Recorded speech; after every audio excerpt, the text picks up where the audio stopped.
alunos do segundo ano do ensino médio. Hoje, a nossa aula de História é a continuação da aula anterior. A gente viu a questão da expansão territorial dos Estados Unidos para a direção do Oeste, pós a independência, e hoje a gente vai ver a Guerra Civil Americana de 1861 a 1865, ou também conhecida como a Guerra de Sucessão.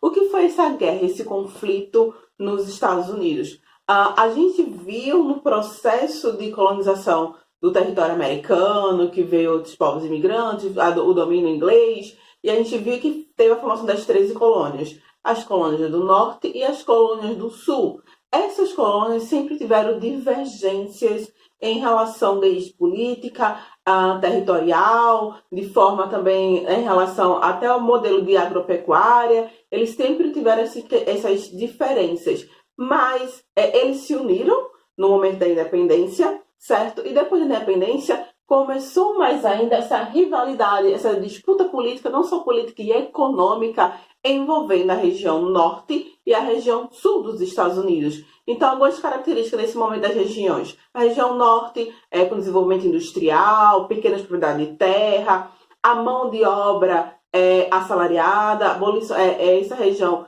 já não utilizava do trabalho escravo, já porque para eles o trabalho escravo acabava atrapalhando o desenvolvimento industrial.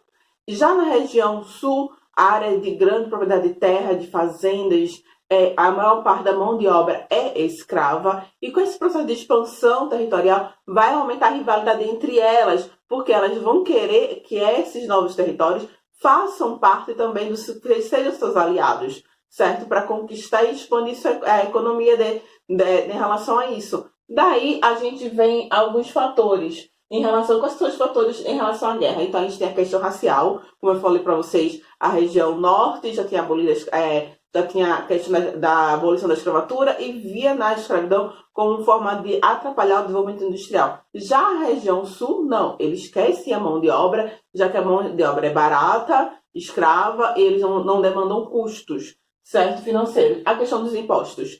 A região sul, ele queria cobrar menos impostos para produtos de exportação, de importação, e exportar mais. Já do norte, não. Eles queriam taxar esses produtos importados mais com os impostos mais altos e fortalecer a indústria nacional e assim exportar mais o seu produto para outras regiões. Isso também eles divergiam em relação a isso. Na questão da terra, como eu falei para você, da expansão territorial, e também vai ter a lei de Homestead, da qual vai dar terras para essas pessoas ocuparem, desenvolver e também, vamos dizer assim, desenvolver a atividade econômica. Com isso, nesse todo o processo, essa rivalidade entre norte e sul, a gente vai ter as eleições presidenciais e Abraham Lincoln vai ser eleito presidente dos Estados Unidos em 1860. Abraham Lincoln sempre foi um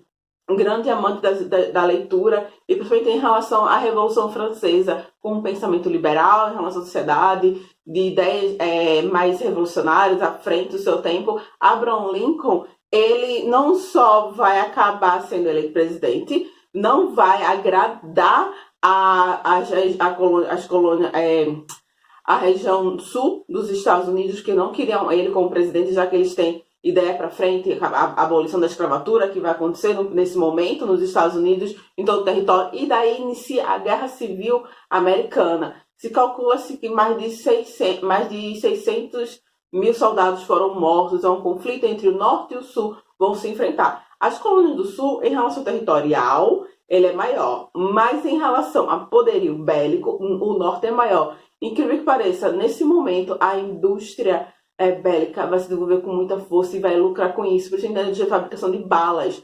O norte, eles vão assim, comendo pelas beiradas e vão conquistando territórios, e eles têm um poderio militar um pouco mais forte. Então, nesse conflito entre norte e sul, o norte tem a questão do poder bélico e vai sair vencedor. E é nesse momento que as fábricas de produção de balas vão enriquecer bastante, porque elas vão vender armamento para os dois lados, certo? E com esse conflito que chega realmente, de fato, nessa guerra direta entre norte e sul, Abraham Lincoln acaba intervindo, no final das contas, que o norte sai vencedor, e com isso ele vai unificar todo esse território em relação às leis. Com isso, acabar fazendo a abolição da escravatura. Em relação a isso, a região sul não vai aceitar, mas de todo o território americano naquele momento passa a ter, os escravos são libertos. O sul não aceita, mas por lei acaba sendo. Outra questão também, que nesse meio termo desse conflito, a região sul cria os Estados Confederados do Sul, ou seja,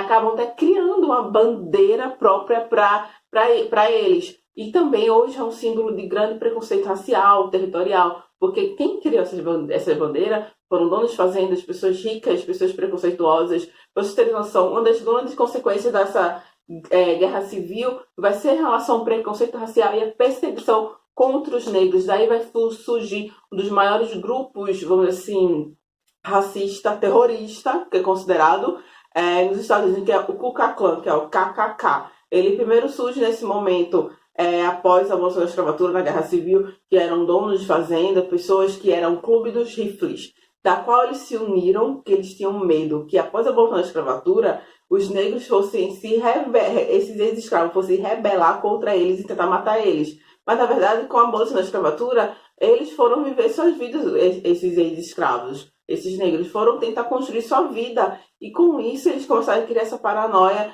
de perseguição, além do preconceito racial, que era forte, de organizar atentados terroristas a comunidades, a bairros onde viviam maior grupo, a concentração de negros. E hoje é considerado um grupo terrorista norte-americano, esse Ku Klux Klan, da qual eles perseguem, fazem ofensas, injúrias raciais, cometem atrocidades em relação à comunidade negra norte-americana. Essa é uma das consequências. Certa outra consequência positiva foi em relação à abolição da escravatura norte-americana, e nesse momento agora a unificação de todo o território americano, não só a base da Constituição, de leis, e que para acabar com essa rivalidade entre norte e sul. Mas tem essa questão social ainda muito forte. Um outro fator que depois disso a gente vai ter com James Morris a doutrina Monroe, que é América para o americano, ou melhor, América para o norte-americano, para criar um sentimento de união, de nação, de uma identidade, aquela bandeira americana na frente da casa, isso para fortalecer esse pensamento e iniciar todo esse processo imperialista que a gente tem dos Estados Unidos, de grande potência econômica, política, de influência mundial. Isso surge aqui depois dessa guerra civil norte-americana. Eu vou ficando por aqui. Qualquer dúvida em relação ao conteúdo, em relação à atividade, vocês podem me enviar uma mensagem no privado no WhatsApp.